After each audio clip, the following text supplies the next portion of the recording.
Hi guys, this is Sean with Alexander Tutoring, and today is day 6 of the Relativity lectures. For those of you who have stuck with it, thank you. It's going to keep getting better by the day. We've really gotten into the good stuff now. So last time we went over the two postulates of special relativity, which I called SR. When you're cool, you can call it SR. And they are that the speed of light is constant for all observers, and the laws of physics are the same for all non-accelerating reference frames, which are also called inertial reference frames. And again, we discussed that those are both pretty weird when you think about it. So the first one, the speed of light is the same constant for all observers. That means that you're going to measure the speed of light to be the same no matter how you're moving relative to what. So the example we did was if you're on a people walker at the airport and you turn your flashlight on and you somehow had like a way of measuring the speed of the light leaving your flashlight, you on the people walker would measure to be the speed of light. However, some guy on the sidelines watching you go by on the people walker at 2 miles per hour, and then you turn your flashlight on, he would also measure the light beam to be moving at the speed of light, which is counterintuitive because you would think it would be the 2 miles per hour plus the speed of light, that the 2 miles per hour of the people walker plus the speed of light, but it's not.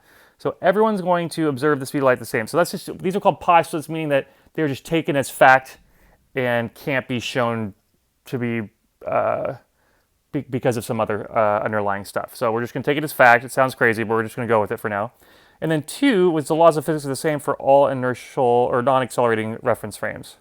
Now, I asked you a question last time, and that was this. If you are in a car with perfect suspension and no windows, going at a constant speed, and you're inside of it, you can't see in or out, is there any way to tell that you're moving? And again, you have access to all the best scientific equipment in the world as long as there's no signals coming in or out of the car. Is it possible to tell that you're moving? And the answer is no, it's impossible. There's absolutely no way for you to distinguish between being in that car and being on the ground. As far as you're concerned, everything's the same. It's like when you're in an airplane. It's not like you fly to the back of the plane and splatter against the back wall when you want to go to use the bathroom, right? Because you're moving at the same speed of the plane. So, roughly, obviously the plane jiggles a little bit, but you can imagine if you close all the windows, everything goes down the same as it would on the ground. If you played catch with a ball, everything would be totally the same as if it was on the ground. There's no way to tell that you're moving. Okay? And what we're going to find is that if you take both of these to be true, the two postulates to be true, we run into a massive paradox, and that's what I want to go over today. So the massive paradox is this. So we're going to look at 2 people. One is the dude in the train who's going at a constant speed. We'll call it 10 meters a second, just so we have a number to talk about. And then here's the guy. Actually, let's put him on the embankment watching from the sidelines. And then there's another guy on the sidelines watching the train go by, or the car, or whatever. Okay, so guy in the train has his flashlight. And turns it on, and the light beam comes out like this. Okay? Now, according to the guy in the train, according to rule number 1 here, he should measure the light beam to be moving at the speed of light, c, to the right. Now, what is this guy going to measure to be if he had some kind of radar gun that can measure that? Well, if he were to measure this light beam, the speed of this light beam, you would think that he would see 10 meters per second plus the speed of light, right? Because the train's moving to the right at 10 meters a second, but then the light beam's also moving. And so you'd think you would get this value for the speed of the light beam, but that would violate rule number 1. Speed of light is constant for all observers, okay? So that seems kind of crazy. Now, let's look at law number 2, going back to the guy in the train. The laws of physics are the same for all non-accelerating reference frames.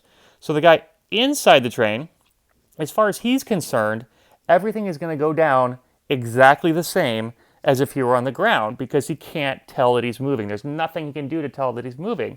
And so when he turns on his flashlight, he should also see the speed of the light leave at the speed of light. Because how does the flashlight know that it's moving or that the light beam should slow down? Because as far as you in the train and the light beam are concerned, everything goes down exactly the same as if you were standing on the ground, right? There is no way to tell that you're moving. So as far as you and the train and the flashlight are concerned, everything should go down exactly as it normally does. So the guy in the train should see the light leave his flashlight at the speed of light.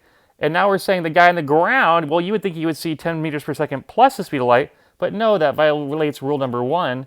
He has to measure it at the speed of light too. So my question that I'm going to leave you with today is, who's right?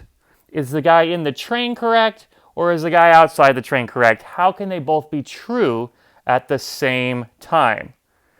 So that's what I want to leave you with today. Is it possible that these two postulates are both correct at the same time? Or are one of our observers, the guy in the train or one of the ground, is one of them special? Is one of them seeing what's really happening and the other one's kind of like psyched out? Or what's going on there? So I want you guys to think about that. Please leave your thoughts in the comments section. And if you like the video, please give it a thumbs up. It helps us out a lot. Thanks for watching, and I'll be back with you tomorrow about how we can resolve that paradox. Take care, guys.